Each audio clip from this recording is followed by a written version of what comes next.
انسان کے اندر کا کھوٹ کیسے نکلے، اس کے دو طریقے ہیں۔ ایک طریقہ تو بہت آسان ہے کہ انسان اسی دنیا میں شریعت کے مطابق زندگی گزارے، اپنے آپ کو سنت کے مطابق ڈھال لے تو اس کے نفس کا تزکیہ ہو جائے گا اور یہ بندہ سیدھا جنت میں جائے گا۔ اور دوسرا طریقہ ذرا ڈیفیکلٹ ہے کہ انسان نے دنیا میں کلمہ تو پڑھ لیا مگر گناہ کرتا رہا، عام زندگی گزارتا رہا، تو پھر اللہ تعالیٰ اس کا آخرت میں تزکیہ فرمائیں گے۔ جی آخرت میں بھی تزکیہ ہوگا۔ منافقین کے بارے میں اللہ فرماتے ہیں کہ اللہ تعالیٰ قیامت کے دن ان سے کلام کریں گے، وَلَا يُكَلِّمُهُمُ اللَّهُ يَوْمَ الْقِيَامَةِ وَلَا يُزَكِّيهِمْ، اور نہیں اللہ ان کا تزکیہ کریں گے۔ اس کا مطلب یہ کہ منافقین کا تزکیہ تو نہیں ہوگا، جو گناہ گار مومن ہوں گے ان کا اللہ تزکیہ کریں گے۔ اب وہ تزکیہ کیسے ہوگا؟ جہنم کے ہاسپٹل میں۔ جہنم کی مثال ایک ہاسپٹل کی مانند ہے۔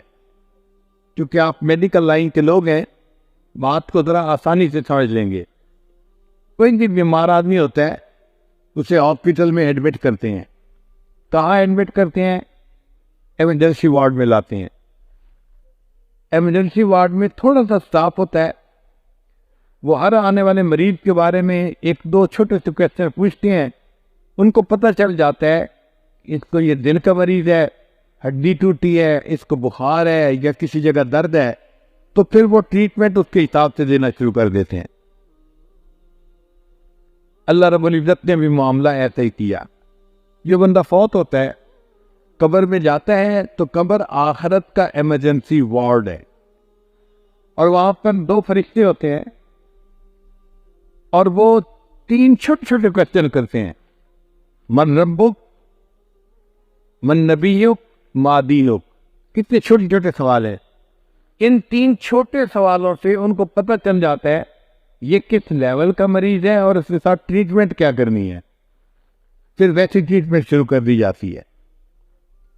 ایمرجنسی کے ڈاکٹر جو ہے وہ اس مریض کو کچھ ضروری دوائی دیتے ہیں اور کہتے ہیں جی کہ جب بڑا ڈاکٹر آئے گا نا، کل سرجن صاحب آئیں گے، وہ آپ کی فائل بھی پڑھیں گے اور آپ سے ڈیٹیلز ہسٹری بھی لیں گے، اور پھر وہ فیصلہ کریں گے کہ آپ نے کس وارڈ میں جا کے ایڈمٹ ہونا ہے۔ بالکل یہی معاملہ۔ قبر میں تو ٹریٹمنٹ فوری دے دی جاتی ہے، قیامت کے دن انسان کھڑا ہوگا تو طبیب اعظم اللہ رب العزت اس بندے سے 4 سوال پوچھیں گے۔ یہ زندگی کی ہسٹری ہوگی۔ اے میرے بندے، تو نے زندگی کیسے گزاری؟ تو نے جوانی کیسے گزاری؟ تو نے کہاں سے کمایا اور کہاں پہ خرچ کیا؟ اور تو نے اپنے علم کے اوپر کتنا عمل کیا؟ کسی آدمی کے پاؤں اپنی جگہ سے ہل نہیں سکتے جب تک اس کا جواب نہیں دے گا۔ اس سے پتہ چل جائے گا کہ مریض یہ بیماری کیسی ہے۔ پھر اللہ تعالیٰ نام اعمال کو دیکھیں گے، یہ مریض کی فائل ہے جس کو پڑھیں گے، اس میں کیا کچھ لکھا ہوا ہے۔ پھر اللہ تعالیٰ فیصلہ کریں گے اس بندے نے جہنم کے کس درجے کے اندر جانا ہے۔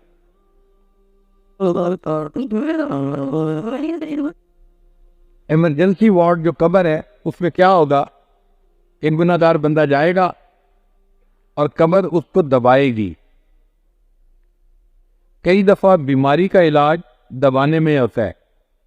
مثلا آپ درد محسوس کر رہے ہیں سر میں، تو بچے کو بلا کے کہتے ہیں بچہ ذرا میرا سر دبا دو، اور وہ سر دباتا ہے، آپ کو راحت ملتی ہے۔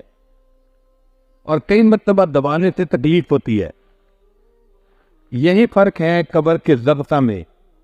قبر ایک مومن کو بھی دبائے گی مگر اس کو راحت ملے گی، اور ایک کافر کو بھی دبائے گی اور کافر کو تکلیف ملے گی۔ حدیث مبارکہ ہے کہ ایک طرف کی پتنیاں دوسری طرف چلی جائیں گی، اصلاح قبر دبائے گی۔ یہ فزیو تھراپی اس کی ہو رہی ہوگی، ٹریٹمنٹ مل رہی ہے اس کو۔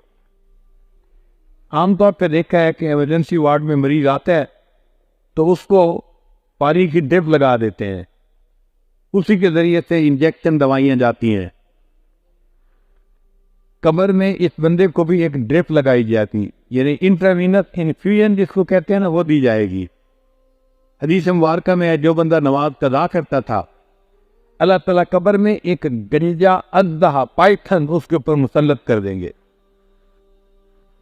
اب یہ اژدہا اس کے سر کے قریب کھڑا ہوگا اور اس آدمی کو بائٹ کرے گا اور اپنی پوائزن اس کے اندر انجیکٹ کر دے گا۔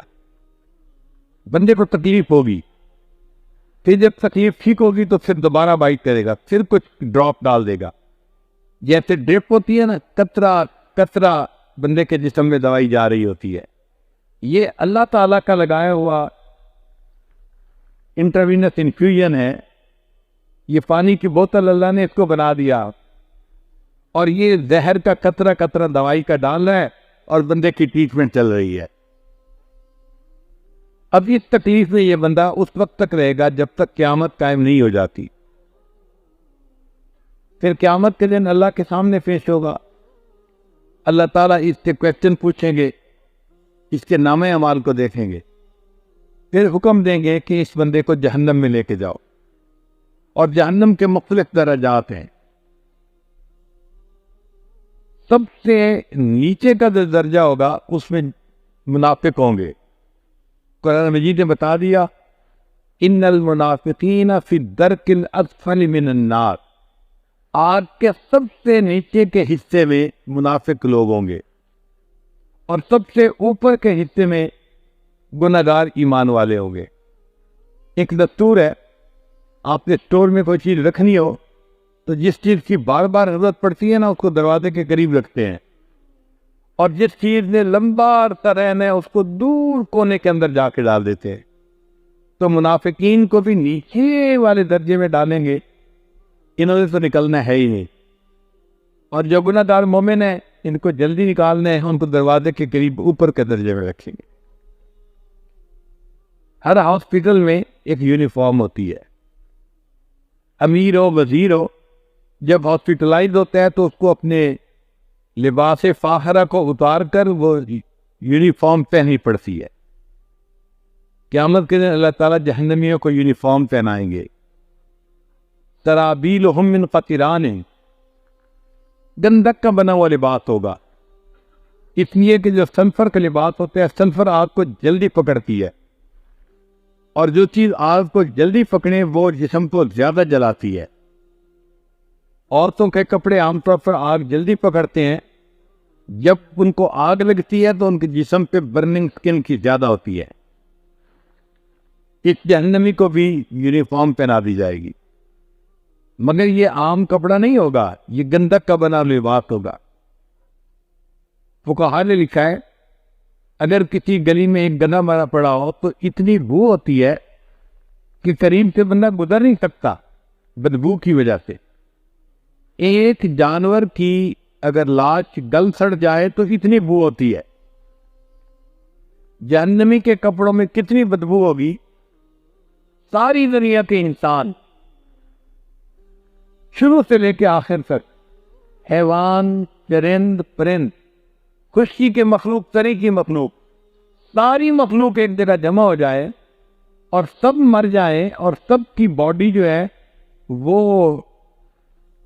گل سڑ جائے، اس جگہ پر اتنی بدبو نہیں ہوگی جتنی بدبو جہنمی کے کپڑوں کے اندر ہوگی۔ اب آپ سوچئے ہم اس کپڑے کو کیسے پہنیں گے؟ آج تو ہم کپڑے پہنتے ہیں تو پرفیوم لگاتے ہیں، یہ پوائزن کی پرفیوم ہے، یہ فلاں پرفیوم ہے، یہ وائٹ مسک ہے جی، مجھے بہت اچھا لگتا ہے۔ وہی جب ایسے کپڑے پہنائے جائیں گے کہ جن کی بدبو اتنی زیادہ ہوگی کہ ساری دنیا کے انسان، حیوان، ان کی لاشیں گل سڑ جائیں، تو جتنی بدبو وہاں ہوگی جہنمی کے کپڑوں کی بدبو اس سے بھی زیادہ ہوگی۔ پھر یہ یونیفارم پہنانے کے بعد اس آدمی کو جہنم میں ڈالا جائے گا۔ جو مریض ہوتا ہے نا، اس کو جہنم میں، اس کو ہاسپٹل میں لے جاتے ہوئے کئی دفعہ ویل چیئر پہ لے کے جاتے ہیں، اور یہ پیشنٹ ہے ویل چیئر پہ جا رہے ہیں، اور کئی دفعہ تو اس کو چارپائی پہ لٹا کے لے جاتے ہیں۔ یہ جہنمی جس کو جہنم میں بھیجا جائے گا، یہ کوئی عزت احترام اور پروٹوکول کے ساتھ نہیں جائے گا. اللہ تعالیٰ قرآن میں فرماتے ہیں یوم یدعون الی نار جہنم دعا. فرشتوں کو جب حکم ہوگا کہ اس بندے کو جہنم لے جاؤ تو فرشتے اس بندے کو دھکے ماریں گے. جیسے کسی بندے کو ہیملیٹ کیا جاتا ہے نا، دھکے مار مار کے لے جانا، تو فرشتے جہنمی کو دھکے ماریں گے اور ہیملیٹ کر کر کے ذلیل و رسوا کر کے اس کو جہنم میں پھینکیں گے.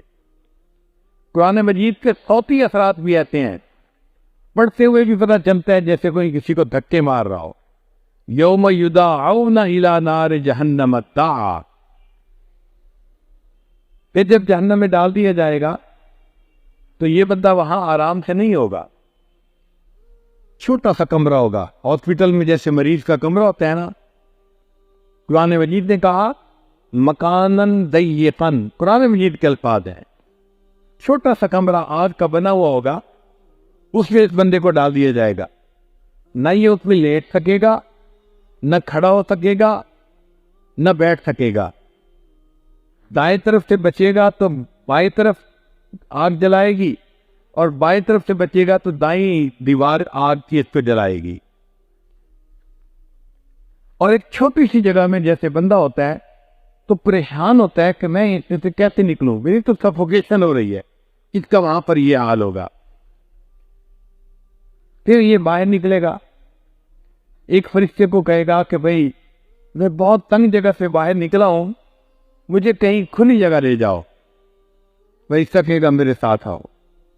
آگ کا بنا ہوا ایک پہاڑ ہوگا، وہ فرشتہ اس بندے کو اس انگارے کے پہاڑ کے اوپر چڑھاتا چڑھاتا چوٹی پہ لے کے جائے گا. جب یہ بالکل ٹاپ پہ پہنچ جائے گا تو فرشتہ وہاں سے اس کو دھکا دے گا، اور یہ بندہ گرے گا اور آگ کے انگاروں پہ گرتا گرتا گرتا نیچے پہاڑ کی جہاں بیت ہوگی وہاں پہ آئے گا.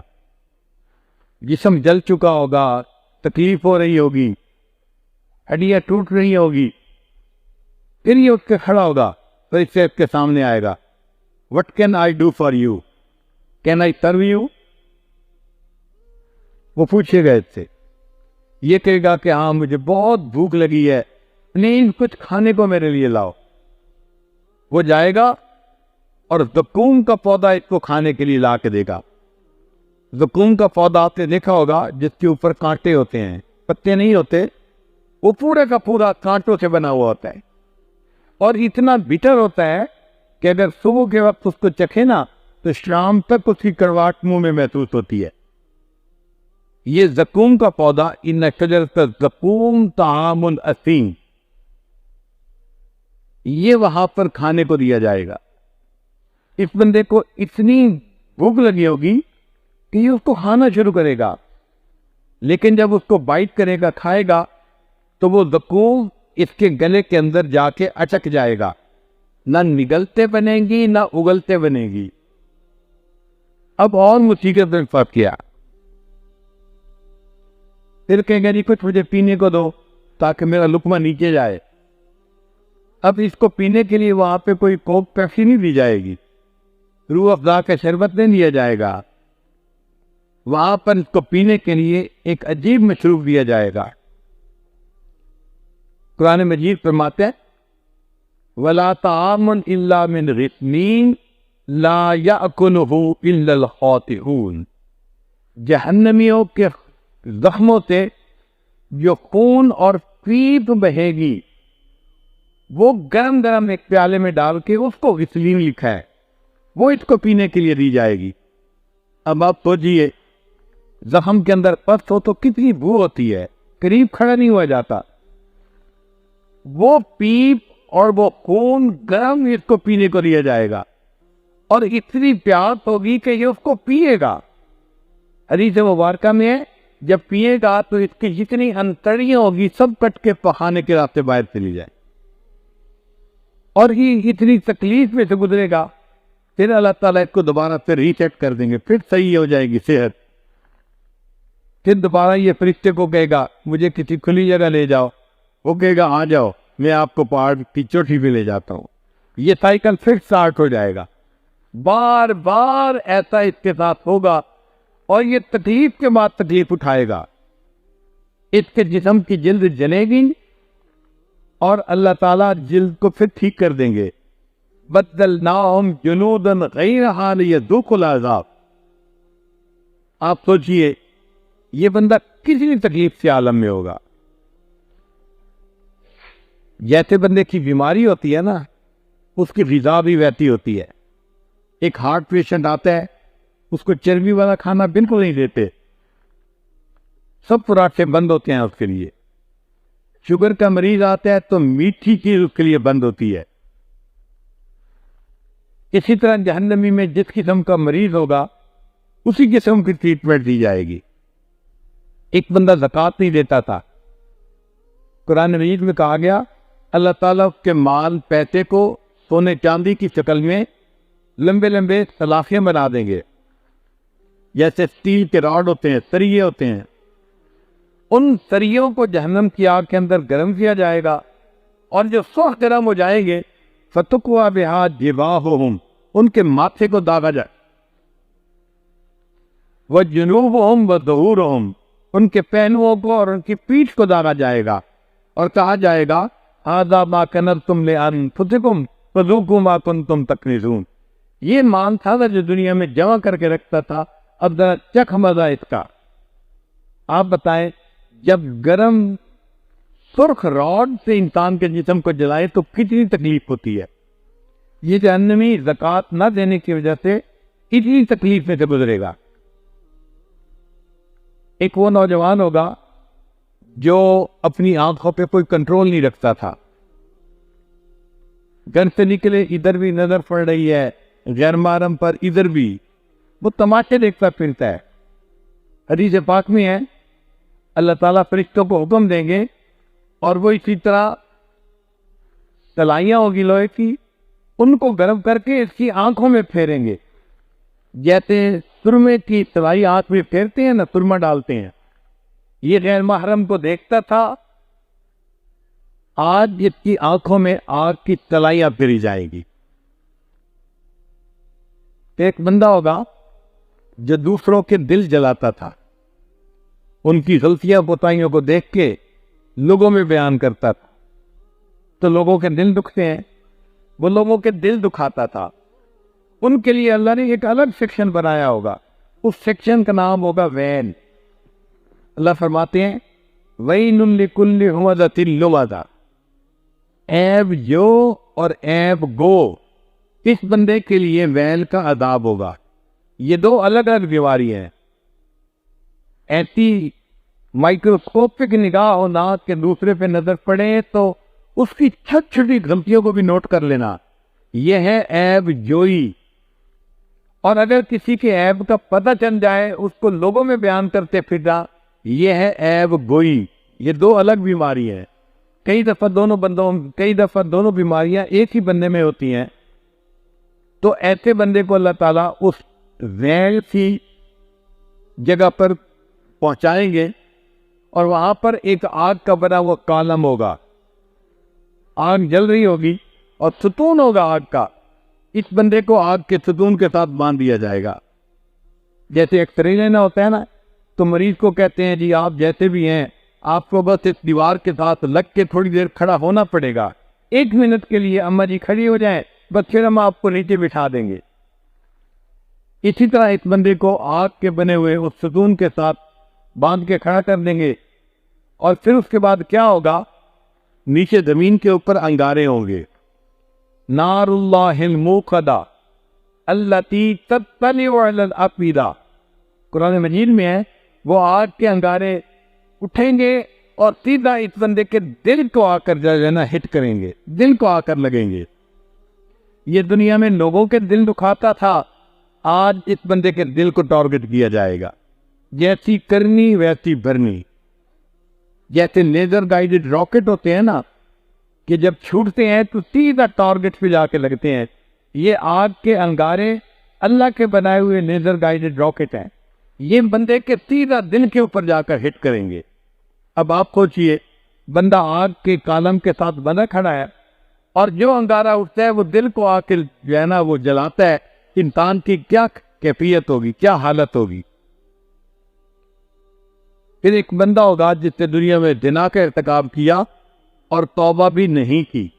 اگر توبہ کر لی تو اللہ معاف کر دیتے ہیں، اس نے توبہ بھی نہیں کی. فرشتے آئیں گے اور اس بندے کو ایک غار کے اندر، ایک کیو ہوگا، اس کے اندر پش کر دیں گے، دھکیل دیں گے اور دروازے کو بند کر دیں گے. اس غار کے اندر کیا ہوگا؟ حدیث پاک میں آتا ہے بچھو ہوں گے، اسکارپین، بہت زہریلے قسم کے بچھو ہوں گے. جب یہ بندہ غار کے اندر جائے گا، وہ بچھو اس کے اوپر اس طرح چڑھ جائیں گے جیسے شہد کے چھتے کے اوپر شہد کی مکھیاں بیٹھی ہوتی ہیں. ہزاروں کی تعداد میں وہ اس کی باڈی کو کور کر لیں گے اور اتنے بچھو ایک ہی وقت میں اس کو ڈسیں گے اور اس کے جسم کے انگ انگ کے اندر درد ہو رہی ہوگی. یہ عذاب کیوں دیا جائے گا؟ میرے بندے، تو نے گناہ ایسا کیا تھا کہ جس گناہ کی وجہ سے تیرے جسم کے ایک ایک ٹشو نے انجوائمنٹ پائی تھی. آج ہم اس کا عذاب بھی ایسا دیں گے کہ جسم کے ایک ایک ٹشو کو اس کی سزا ملے گی. اب تو گھبرا کے یہ کہتے ہیں کہ مر جائیں گے، مر کے بھی چین نہ پایا تو گزر جائیں گے. سوچئے انسان ایک غار کے اندر بند ہے اور اتنے بچھو کاٹ رہے ہیں. اس کو سمجھ میں آئے گی لمحوں نے خطائیں کی، صدیوں نے سزا پائی. چند لمحوں کی خطاؤں کی خاطر انسان کتنے بڑے عذاب کو اپنے سر پہ لے لیتا ہے. تو ہر بندے کو اس کے گناہ کے بقدر عذاب ہوگا، اور جب اس کو انف عذاب ہو جائے گا، جب اللہ چاہیں گے پھر اس بندے کو اللہ تعالیٰ جہنم سے باہر نکالیں گے اور جہنم سے باہر نکال کے اس کو جنت بھیجیں گے. جب انسان ہاسپٹل سے ڈسچارج کیا جاتا ہے وہ کہاں جاتا ہے؟ گھر جاتا ہے. بھئی جنت ہمارا گھر کیسے بنا؟ اس لیے کہ جنت آدم علیہ السلام کو اللہ نے عطا فرمائی. اسکن انت و زوجک، اے آدم علیہ السلام آپ اور آپ کی بیوی میری جنت میں رہیں. تو اللہ نے جنت آدم علیہ السلام کو الاٹ کر دی تھی، وہ وہاں رہے. پھر اللہ نے حکمت کے تحت ان کو زمین پہ اتار دیا. اب ہم ان کی اولاد ہیں، تو جب ہم واپس جائیں گے تو اپنے آبائی گھر میں بندہ جاتا ہے، تو ہم جنت میں جائیں گے کلمہ پڑھنے کی برکت کی وجہ سے. اسی لیے مومن کو جنت کا مالک نہیں بنایا جائے گا. فرمایا تلک الجنت التی نورث من عبادنا من کان تقیا، یہ جنت ہے اور ہم اپنے بندوں میں سے جو متقی پرہیزگار ہوں گے ان کو اس کا وارث بنائیں گے. تو وارث کون ہوتا ہے؟ باپ کی جائیداد کا. تو جنت ہمارے آدم علیہ السلام کی جائیداد ہے، ہم ان کے بیٹے ہیں. ہم اگر کلمے والی زندگی گزاریں گے تو مرنے کے بعد اس باپ کی جائیداد میں سے ہمیں حصہ ملے گا، ہمیں اللہ وہی گھر عطا فرمائے گے. مگر جنت میں جانے کے لیے ایک شرط ہے کہ بندے کو پاک ہونا چاہیے روحانی بیماریوں سے.